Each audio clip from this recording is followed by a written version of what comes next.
to my Sunday solos, Sunday sessions. I don't know. Haven't come up with a name yet. Don't even know if I want a name for this yet, but here we are. So if you're here, thank you. Wednesdays, I have episodes with a different guest each week. And on Sundays, it's just going to be moi and you. The whole premise of the show, both days, is life is what you make of it, right? We can talk about something till the cows come home. We can vent to our friends and family members. We can have a show on just harping over the same old things over and over again. But I think we all need that next step, which is a shift in perspective, taking massive action, regardless of the fear or trepidation or doubt that we may be feeling. And the willpower, the discipline to carry those actions through, to make them a daily habit, so as to result in a very drastic, positive, long-lasting change in our life. In essence, you want to learn in a time, in an age where we are bombarded with, TikTok and Instagram and Reels and this and that and books and self-help books and coaches and life coaches and seminars. We all need to, I believe, or we can get better at actually implementing the things that we're learning. And so a part of my MO with the Sunday sessions or Sunday solos, is to help guide that, along with some, current events and discussion and opinions. And eventually I would love to get everyone else's opinions and judgments on things. Like DM me. I'm on Instagram, TikTok, Twitter, X, I guess you call it now, and Threads. And the handle is at Nina Pal Dixon.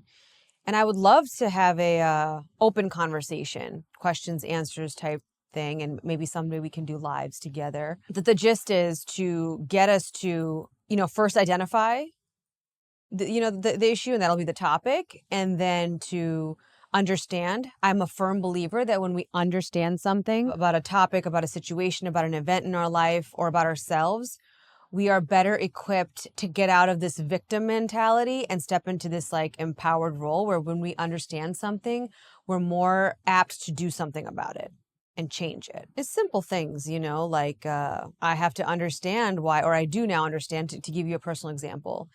In therapy on Monday, I finally understood why I have these little tweaks about me, for example, the tiniest little thing, I don't like when people chew loudly. I don't like when they walk loudly. I don't like when I can hear someone breathing, someone banging their fork into a plate, or as simple as someone just being noisy and clumsy. Even clumsy is irritating to me. But, it's because my capacity to handle that kind of stimulus is capped.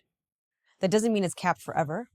That doesn't mean I'm broken. That doesn't mean there's something wrong with me. But it's because I have to learn to expand my ability to handle or receive or experience more than what is going on in the present moment. So that external stimuli is triggering to me. But then, I came back at my therapist and I was like, yeah, but it doesn't bother me when my dogs make noises. They could be snoring, chewing, slurping their water super loud, and it doesn't bother me. And again, we have to dig deeper for that part. But just me understanding that, in this moment, my partner's loud chewing is bothering me. I'm now, this week I've been very cognizant of it. And I'm just like, yeah, it's just, I'm so overstimulated already. And I have so many things going on in my brain at this moment that's bothering me. And that at some point has become learned behavior.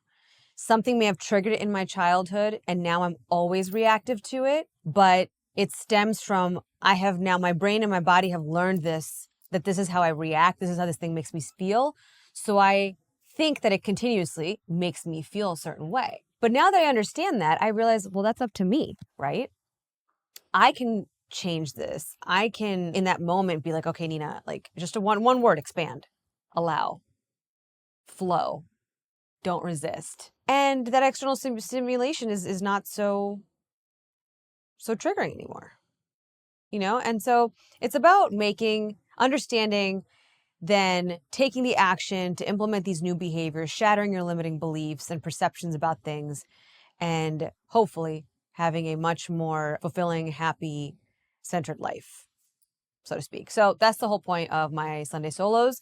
So each week I'll take a topic, and mind you, most of my topics are from life. I pull the inspiration from my friends, maybe what they're going through, family members, maybe a story I heard or listened to, my personal issues that I might be dealing with. These all become topics of conversation for me, because something that I tend to do in my life is when someone is talking to me, I have a way of putting myself in their shoes. I've done this as a child, and I always try to see things from their point of view. It's a really good way for me to pull authentic current inspiration. And with that being said, today's topic, I think a lot of women are going to like today's topic. Maybe even men too, we'll see. I have a lot of girlfriends here in Miami that are single, maybe currently single, in limbo, or have been single for a while. And I admit I don't know why I'm asked this question, but it's like, how do you know it's the one? How do you meet your future husband? Like, what did you do? This and that. And I've had 2 audio podcasts before this. This is the first video I'm doing. I have never felt comfortable to speak on this topic.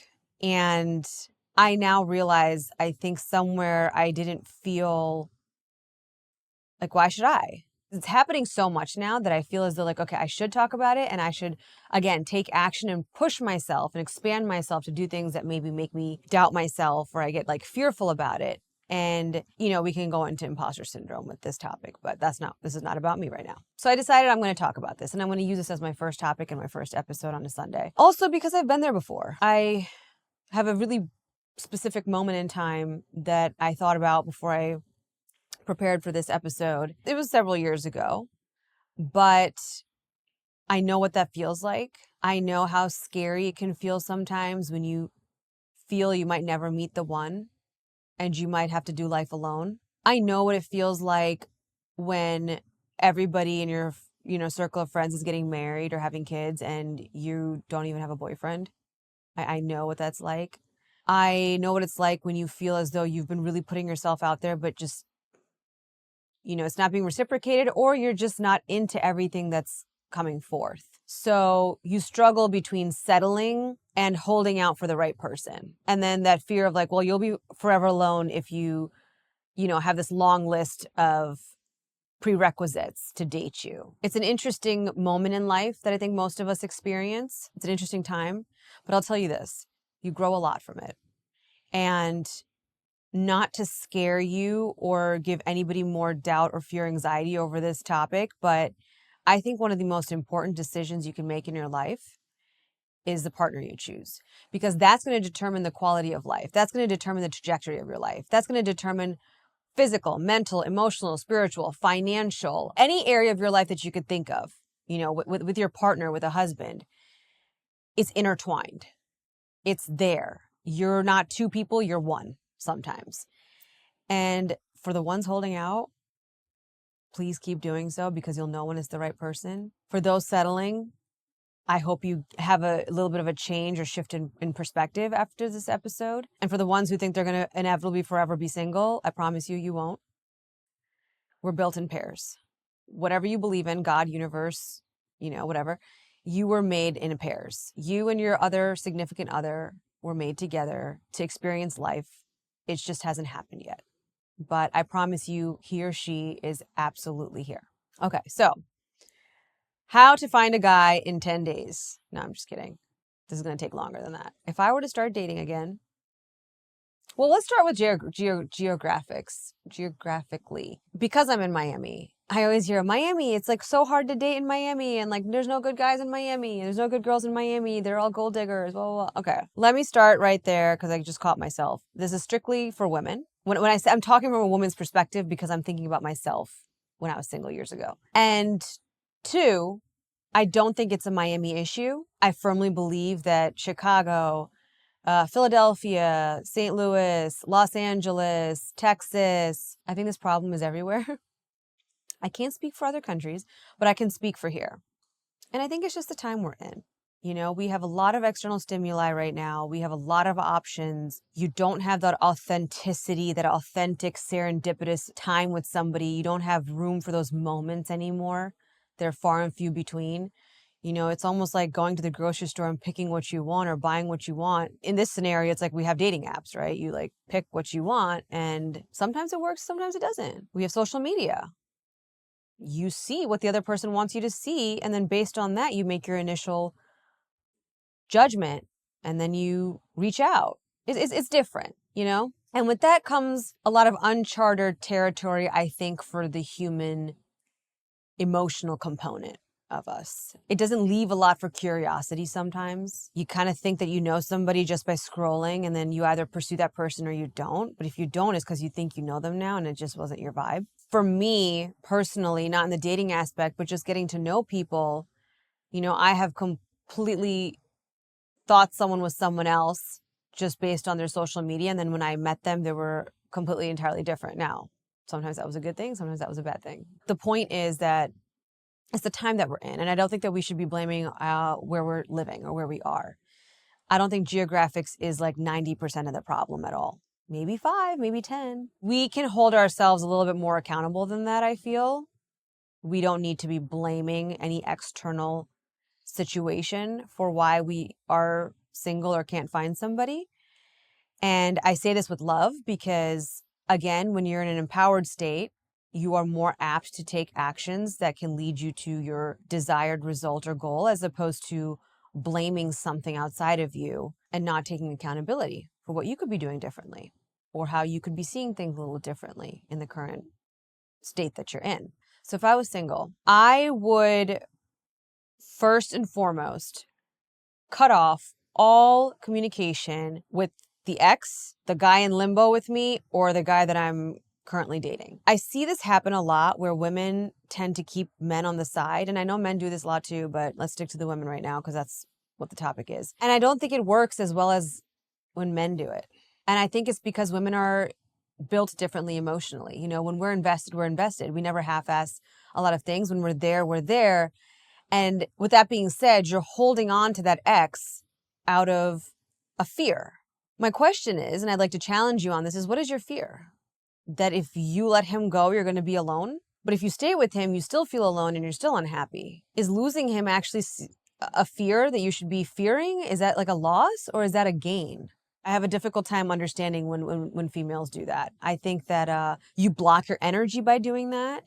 You prevent Mr. Right from coming into your life, or Mr. Right appears and can feel something is off and now he's gone. Or you didn't get the commitment that you wanted from Mr. Right and you're left wondering why, but it's probably because you were still talking to your ex or whoever you're entertaining at the moment who you know is not the one for you. So we need to cut off all communication. There is more to this. I'm a firm believer in energy. I think that although men might not know specifically that you were entertaining somebody else on the side, something physiologically gets them. They know she's like not the one right now, or right person, wrong time. I'm not saying that they would know that this is what you're doing. They don't have like a radar for that, like an intuition, so to speak. But I feel as though something blocks them, but even they don't know what it is. Energy, in my opinion, is not something that can be faked. That's not a word, but like you can't get away with manipulating an energetic moment, so to speak. I think women don't do a good job of hiding that, you know, because somewhere along the line, you slip up, you know, you're either not fully investing your time with the one that you shouldn't be, or you're not giving the right guy the right time. You're making it messier than it should be. Flip side, I know what you're thinking. Guys do it all the time. That's because guys are not emotionally invested in things. They sometimes, depending on the time, the moment, or the period of life they're in, it's okay. They can completely look at, oh, hey, I'm going to be talking to 5 girls at once. It's fun, great. But I'm really just focused on my career.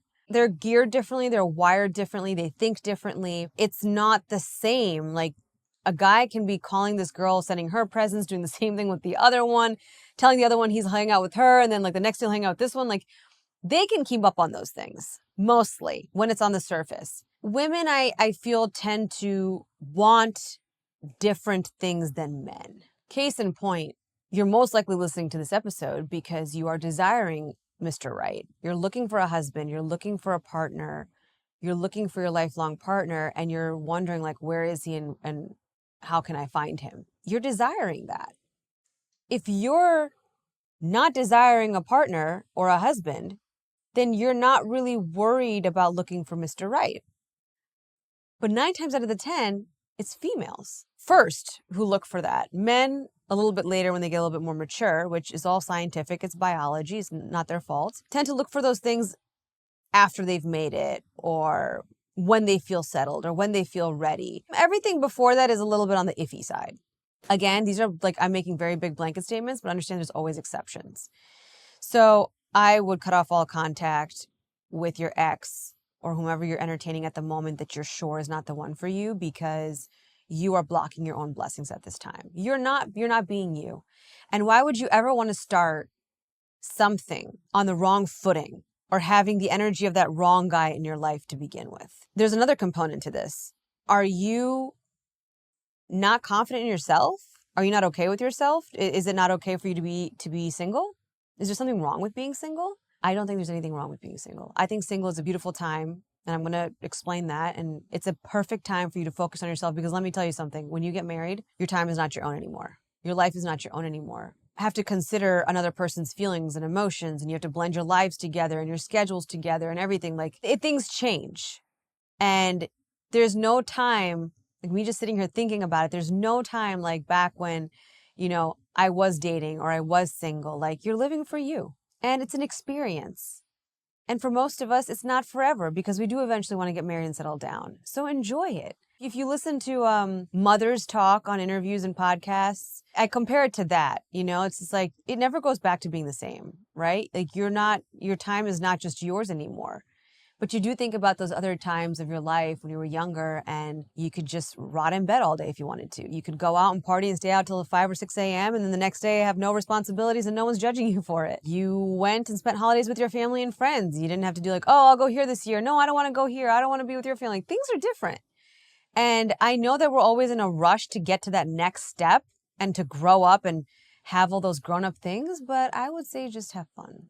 Have fun and take this time to understand you better, so that you know that you are making the right decisions and choices and want the things that you want for the right reasons, and not because it's something your friends want or did, or because your parents said so, or because society said, or a rom-com said, this is how life is. No, you want to know you.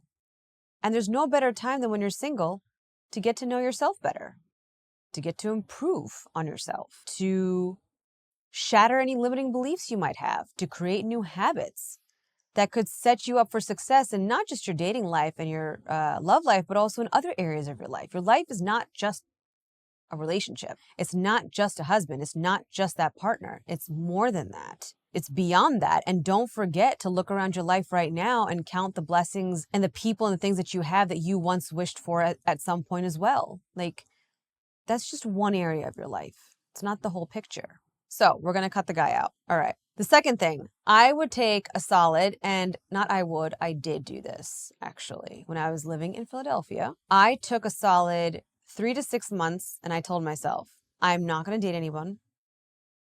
I'm going to be single, and I'm going to get very clear on what I want in a partner, because all these people that I'm dating is not it. This is not what I want for myself. Not the kind of crew, not the kind of guy. Like, this is just not it for me. And at the time, I didn't really blame the city that I was in. I was always a little bit more of like a perceptive type of individual. Like, I was already reading self-help books and down the Tony Robbins hole, and, The Secret and manifesting. So for me, I was like, how can I get outside of myself and look at this is my 20s, early 20s. How can I get outside of myself, look at myself and see, why do I want the kind of person I want? What is the criteria? What is wrong right now that I feel I need to fill this void? I was always a very curious person, and I took that curiosity and pointed it towards myself. And it was the best thing I've done. Definitely a big part of my life. I still haven't forgotten some of the walks that I would take in my neighborhood that I was living in, right outside of Philadelphia. And I would just think. I would think about the things I just read in my self-help books. I would listen to Tony Robbins seminars. I would really dig deep and just like take time to wonder. And back then, Instagram wasn't like a big thing. So I was never on this scrolling. I was really just on YouTube videos or the courses that I would buy and the books that I would buy and I would read and I would take notes in my book. I became obsessed with understanding myself. I became obsessed with not figuring out. I didn't think anything was wrong. I became obsessed with wanting to understand myself better and then how to make myself better. Like, how can I improve on everything? I became very obsessed with my career and I became obsessed with being healthy and fit and working out. That was my way of coping with that time in my life where I was single, didn't want to be, but knew that I should be, because the pool of men that I was coming across were not for me. That was not what I wanted. This is the best thing I did for myself. I encourage everyone in their 20s to take time for themselves. There's so many resources out there now, more than even I had access to. You have Joe Dispenza, you have Tony Robbins, you have podcasts like Mel Robbins and Jay Shetty. You have a gazillion books about this stuff. Be curious, be open-minded, know that you don't know it all, and know that maybe you have some limiting beliefs, self-limiting beliefs, very minimal perceptions of life, of a partnership, of a boyfriend, of what it means to be in a relationship, and that this could be a time for you to expand on all of that. Taking one of those courses like that will help you realize your own BS. You're going to understand why your past relationships failed. You're going to understand why you may or may not have liked somebody or didn't like a relationship. You're going to understand where maybe you weren't right, in a relationship. You're going to reevaluate how you are with your friends and your family.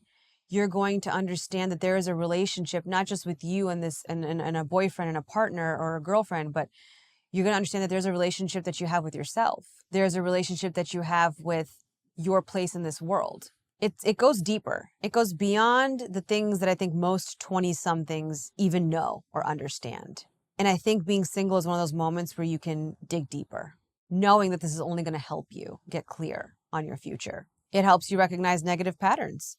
It helps you recognize where you think you can do something or can't do something. And it's just really a change in perception and self-talk. When two people want to do something, and both are afraid, but one does it and the other one doesn't mean the other one's not qualified.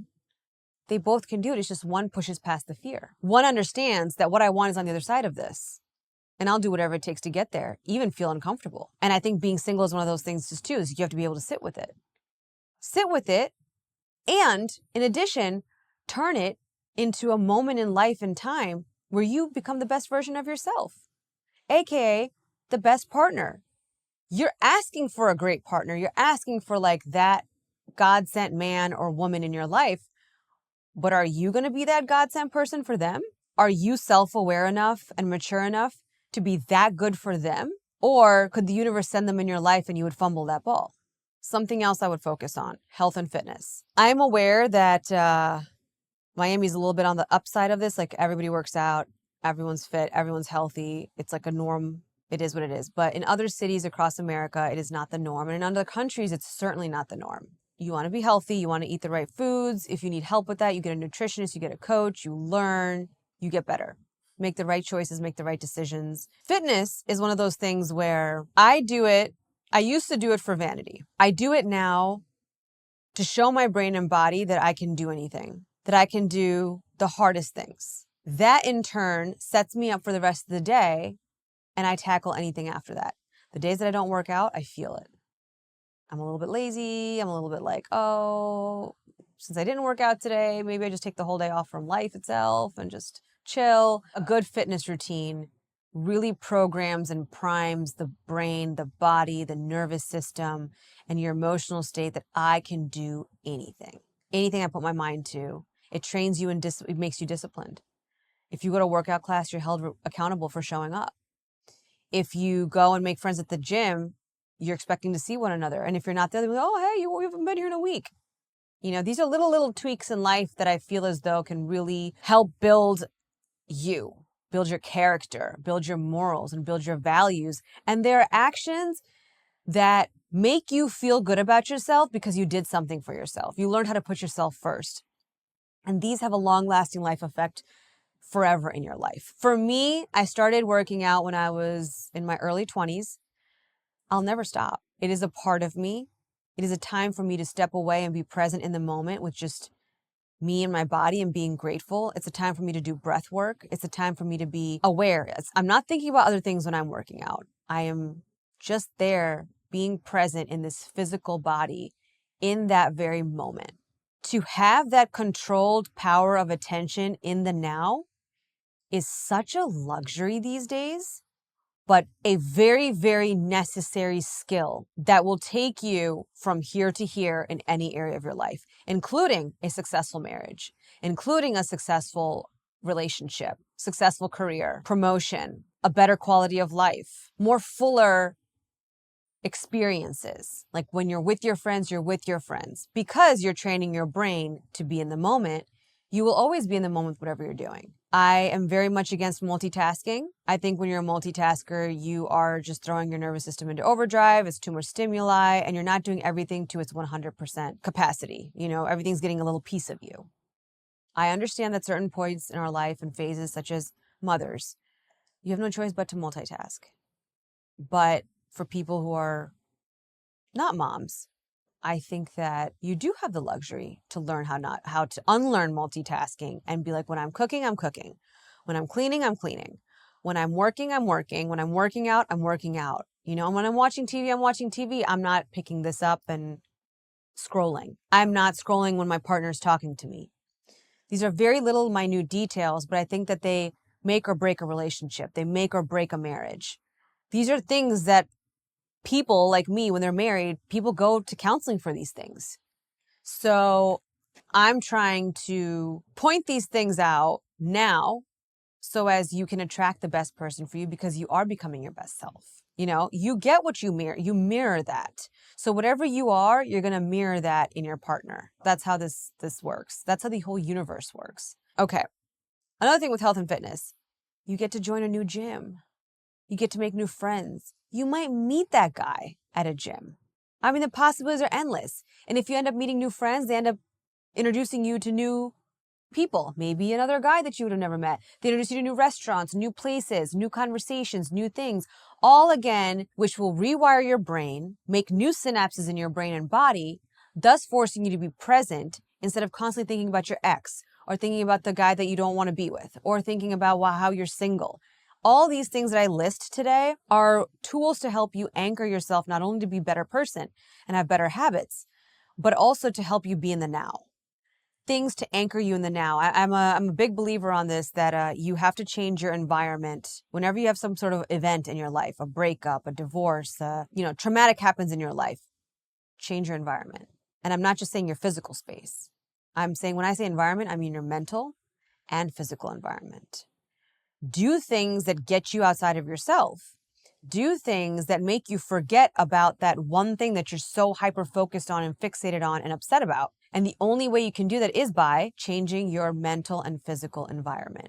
These are all tools that help you do as such. Another thing that you can do is, if you work from home, go work out at cafes. Go to the same cafe for a week, and then the next week go to a different cafe. 1, meet other people. New conversations, new stimuli. 2, could potentially meet your Mr. Right there. 3, you're changing your environment. So you're not sitting in the same workspace as you were when you were with your ex or the whole time that you were single, being reminded of things. Even if you're in a new apartment, but you were single the whole time, that apartment still holds the memory, that space where you work, of you being upset, you crying because you're single. Like, it all holds that energy. And you don't have to go sign a new lease or go buy a new house. No, just go to a cafe and work. Get a new desk. Get a new computer. If your couch is facing one way, face it the other way. Just change something around when it comes to your work environment, your workspace.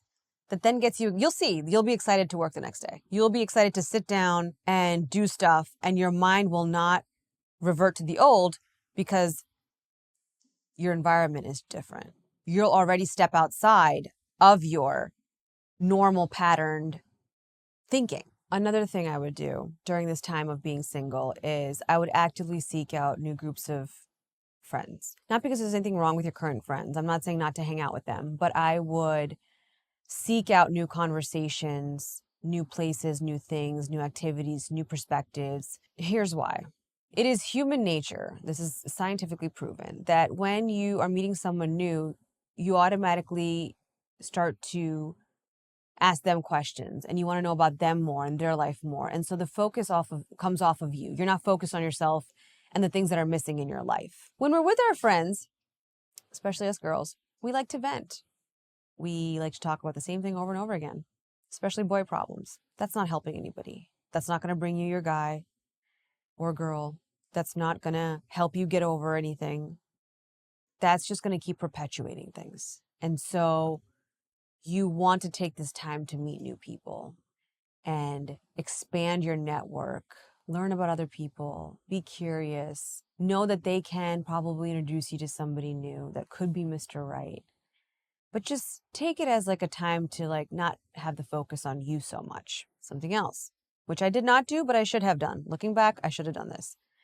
You can take this time to check in with yourself when it comes to your career, your purpose, calling, passion, whatever, maybe you want to go back to school for something else. Maybe you want to learn a new skill that's going to help you in your career. Maybe you want to apply for that promotion. Maybe you want to switch jobs altogether. Whatever it is, I think you can check in with yourself. There's no time like that to throw yourself into work. And that's not to say that you throw yourself into work so that you are avoiding the problem or ignoring the problem and now having an unhealthy obsession with work. No, it's more so if it's an area that needs improving that you would like to change, now's a good time. You can put the time in. You have the emotional bandwidth for it. You have the physical bandwidth for it. You don't have, a relationship to focus on right now. So focusing on your career, it's a very good time and a very good moment to get ahead. And I did do that. I just didn't question if this is for me or not. Instead, I took it as, well, I'm just going to work the whole time and the rest is history. Now we're here. I don't even do what I used to do before anymore. So I would take a hard look at that and question why you're doing what you're doing. Is it fulfilling? Is this what you're meant to do? Does it make you happy still? How can you get better if you do love it? And again, Tony Robbins courses, Dispenza, there's a lot of books out there. They can all really, really help you start that path for sure. I would definitely take up a new hobby, maybe learn a new language. If you don't know how to cook, maybe learn how to cook and take some cooking classes. Here's why. It all goes back to what I said a couple minutes ago. You want to do things that take your brain and body outside of its current program, routine, so to speak. I learned boxing not too long ago, and I did it for like a year. But it wasn't just, I go to the gym and I just box to sweat and I'm just swinging and I don't know where I'm swinging and what I'm doing or if it's called a left hook or an uppercut. No. I learned with one-on-one trainer combinations and how to box properly and my stance and like what each hook is and then how to like put them all together. So every time I went to her, my brain and body was forced. Number one, the phone was sitting. I could never check my phone, okay? Was forced to learn new ways of moving, new terminology, new combinations, and that kept me engaged for an hour. I mean, I didn't think about any of my problems. If I walked in with aches and pains, they were all gone because I was so present in the moment and my brain, all areas were firing and active, that the body was following. So the pain was gone, right? Vice versa. My body was doing things. So the mind wasn't jumping off to like, oh, I have to go home and do this email or I have to fire so-and-so or I have to do this. No, that wasn't there. Again, this goes back to fitness and health and making new friends. This is no different, but it's a different type. Physiologically, it's different. It has a different effect. So I would say don't do one or the other. Try to do all of these things. But what it does is reprograms your mind again and trains your brain and body to be here now, to be in the moment, undistracted, undisturbed, full hour, 1 hour attention, just right here and right now with your brain and your body, learning something new. Tony Robbins always says, I know I keep referring to him, but he was a big, when I was single, he was a big part of my growth. I read a lot of his stuff. He was really big back then too, his YouTube videos and whatnot. So that's why I bring him up in this topic. He says when the human doesn't see progress, they become anxious or depressed or unhappy. When they see progress, it could be so tiny. It could be so small. There's this hope. we're alive again. It is the truest thing ever. If you ever catch yourself feeling some sort of way, if you look around in your life at that time, it's because you don't see progress. And we get caught in this when it comes to being single, when we're going on dates and it's just not working, or it's just not the right person for us, or they're not into us. It's like time and time again, you keep taking a blow. It's because you're not seeing progress towards what you want. That's what's so depressing. That's what's so frustrating. That's what drives the anxiety. Then that's what brings in the fear and the doubt and then the self-questions. So you want to go focus on other areas of your life and see that, actively seek that progress out. How are you going to get better at something if you don't try? Maybe you're just not a good partner. Maybe that's maybe you need to be see progress in the kind of person you are. This is all about being a better person, seeing progress in the type of person that you are becoming, or that you have failed to become in the past, that maybe could have saved your previous relationship, or you would have handled things differently, or this is how you're going to handle things in the future. Don't underestimate taking up a new skill or a new hobby and then equating the things that you learn while doing that, the discipline, the focus, the presence, the confidence, the health, the fitness, the looks that you achieve, the happiness you get from doing it, the dopamine, the serotonin, the like, wow, I did something hard today and I'm proud. And the energy that you end up exuding, don't ever underestimate that, because that energy from learning a new skill is absolutely going to carry you into attracting the right partner for yourself, because now you're going to carry yourself differently. Even if you go on a date with the same guy, you're probably going to come off very different. You are probably going to give off different energy. You're going to be more confident. You're going to be more engaged. You are going to be more open. You're not going to come off as needy or alone, or sad or depressed. Again, like I said in the beginning, energy doesn't lie. People may not be aware enough to know what they're picking up on and call you out on it, but they will feel something. And I don't want to be a part of this. Like, you got to give everybody the benefit of doubt when it comes to energy. When it comes to taking up new skills, I know I said some sort of sport, a language, a skill. You could do an instrument, something that requires you to build on the previous day or on the previous session. And so you have to like master it. Something that would take you 12 years to master, but give it a year or two and like really get into it. I know what you guys are going to ask. Well, where can I still, meet this person? Aside from what I stated. If I was single and I was living here, or living anywhere really, I would go to country clubs. I would be very active. I already am, but I would like push the limit on that. I would take Pilates class. I would go golfing. I would maybe go shoot basketball. I would do things like really outside of my norm. All again to just change my environment, do hard things, do different things that I wouldn't do otherwise. And again, expanding my network of people that I'm meeting. And I think that expands my chances of meeting Mr. Right anywhere. Grocery stores are a hit or miss. I'll tell you, if I was in LA, I'd go to Erewhon for sure. Here, I would go to farmers markets. I really like the one in Homestead, Redlands. I went there not too long ago.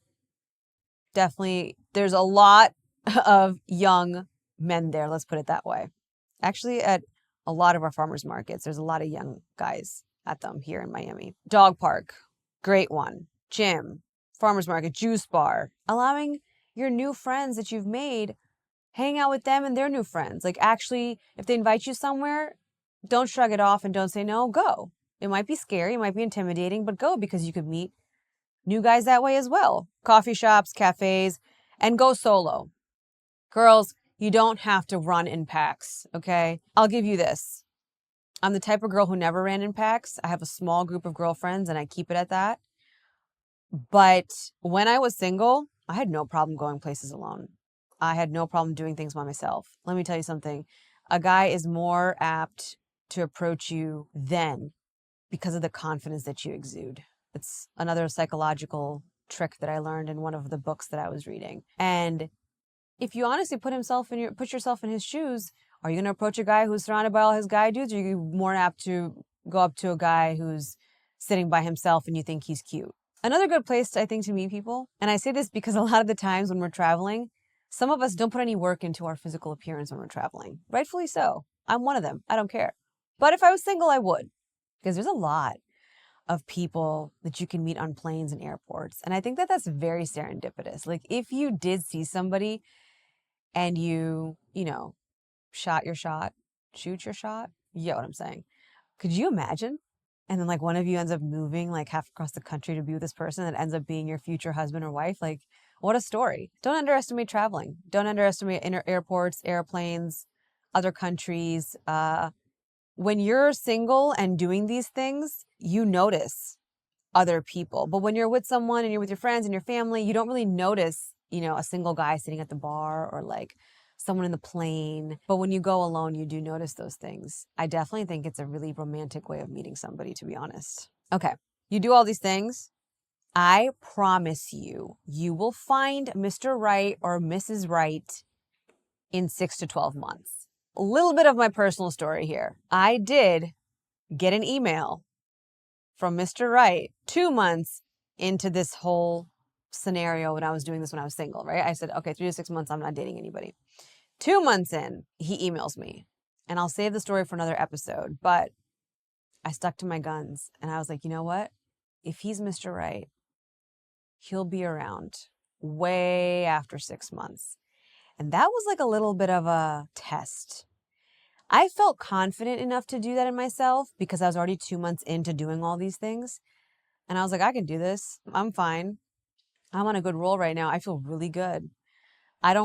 My days are not consumed with thinking about a man. I'm not looking for one. That pressure's off of me. I'm not even trying to date right now.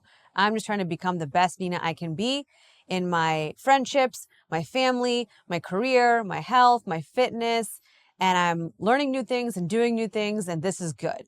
And I'm young. I've got time. And so when that happened, I shocked myself. But you guys, it is such a liberating feeling to know that this person might be someone who has potential, like you could really like, and you're just like, no, right person, wrong time. Like, not yet.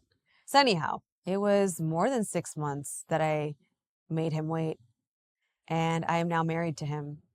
So again, don't want to be needy, don't want to be grabby, work on yourself, and the rest has a way of working itself out.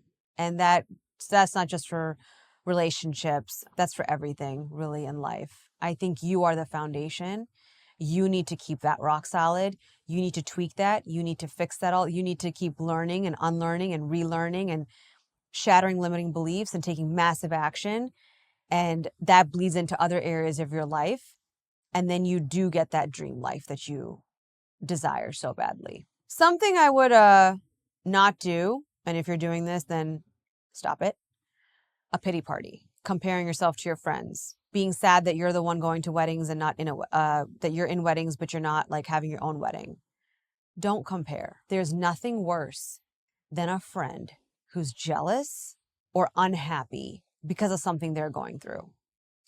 I'm going to tell you why. Forget the fact that it's just annoying to be around someone like that. There's a trick here. If you can have a partner in your life and be happily in a relationship or married and be happy, and then that person leaves or you're single now and now you're unhappy, do you really think that us humans were geared to be emotional roller coasters and at the beckoning call of every external circumstance that we don't control? What I'm trying to say is, do you think that you really are sad because someone's not there with you right now? Or do you think you still have the capacity to be happy? This is called emotional intelligence. You want to become very emotionally intelligent during this time.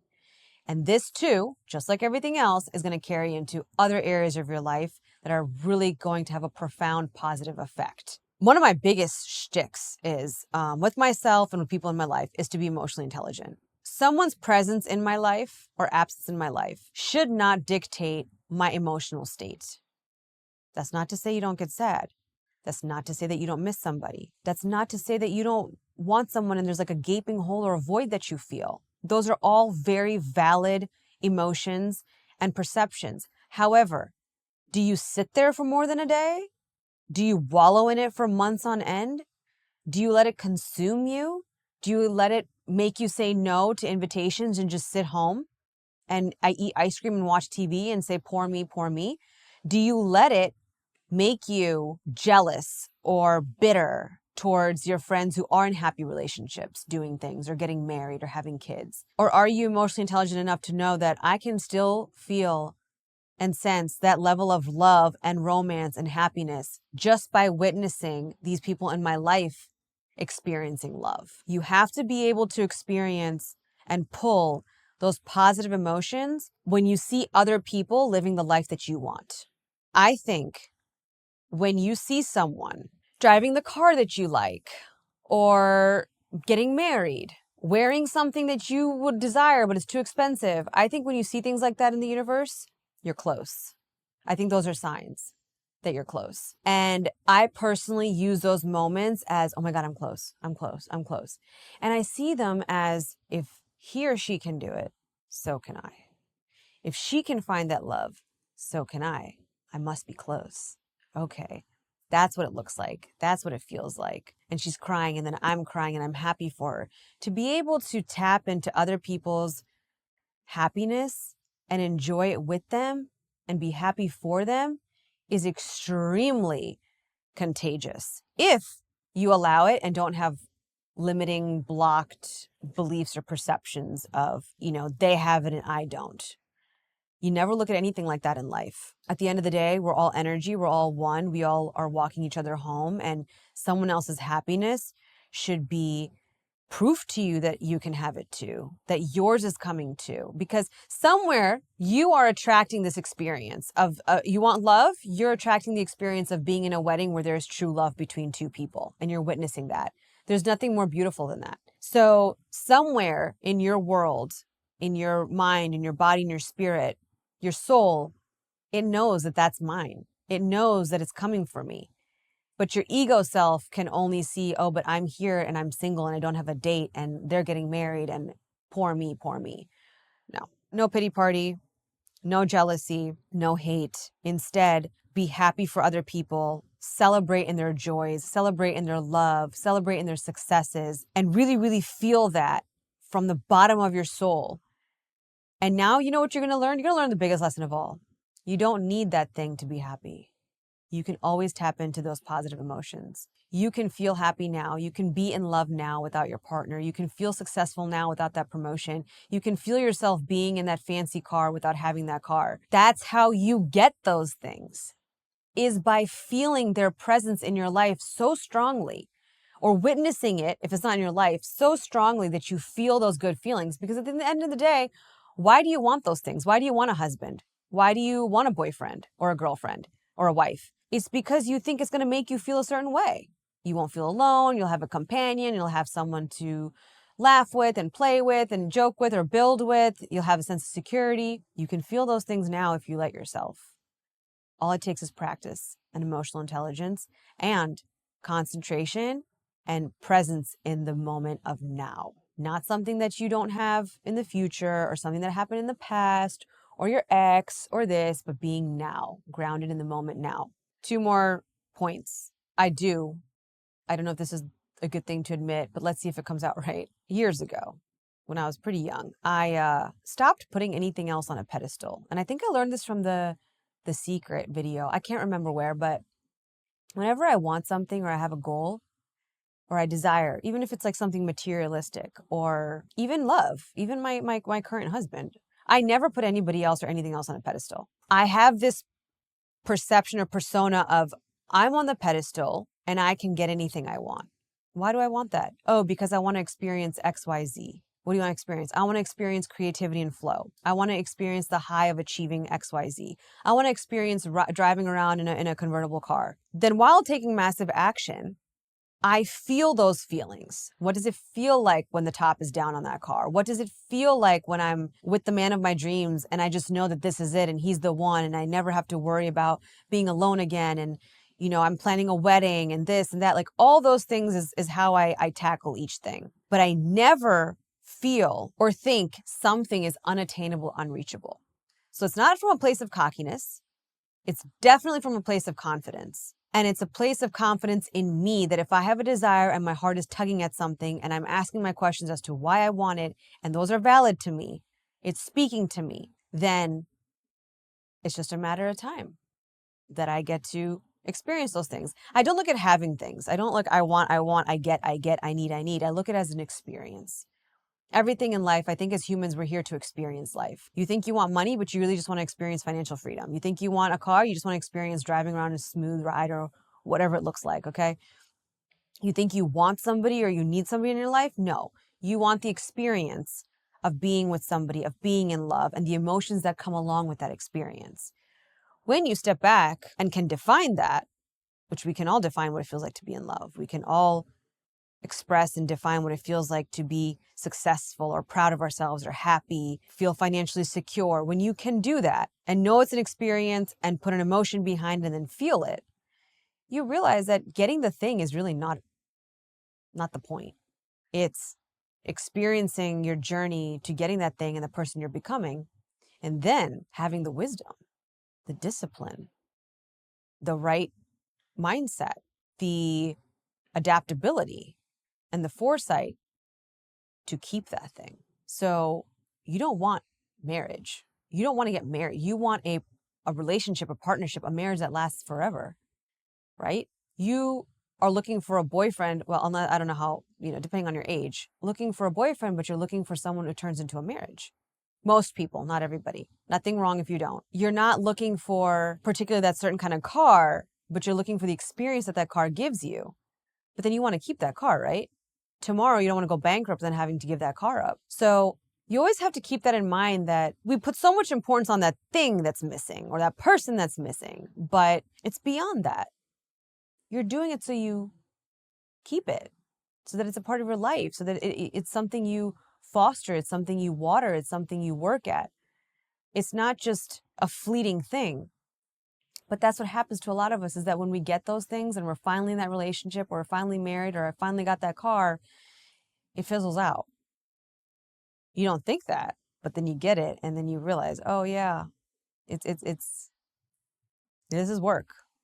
I got to work harder to keep that car. I can't afford a demotion. I can't afford to get fired now. Like, the stakes are high. And so to put yourself in that emotional state and to be able to grasp it and feel it now before you even have it is a very powerful thing. That emotional intelligence, nobody can take that away from you. When you can master that and you can practice that, oh man, you could be a really good partner in the future. You could be a really good friend in the future. You could be really, really good to yourself when you master that one thing, for sure.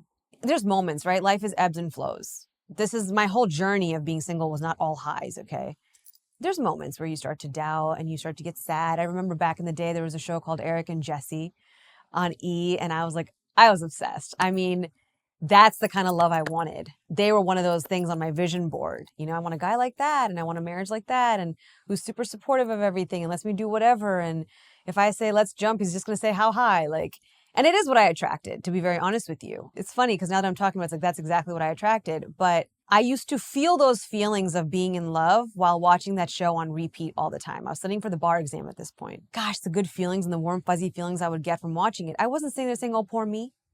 I wasn't sad. I wasn't jealous or anything of my friends either at the time. I was really basking in all the good that I would see. Even if it was other areas of my life, I'd bask in it. The good that I'd see in other people's life, I would bask in it. And I really, truly think that that's what saved me.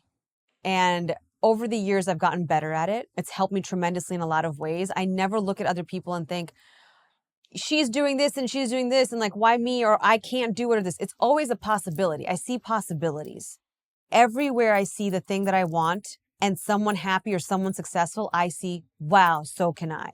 If you ever get into those funks of man, I don't think I'm ever going to find someone I'm going to be alone. My mom always used to tell me, God made you in a pair. There is that guy out there for you. You are meant to be with them. Whether you choose to or not is up to you. For you to decipher the right and wrong person for you, you have to follow your heart. Are you happy? Is it good? That's a whole different episode. But he's there. She's there. We weren't made alone in this world. And even though some people choose to be single forever, some people go through multiple partners, nothing wrong with that. But there is someone there for you, and he's already here. It's just a matter of you aligning with that person who is also meant for him.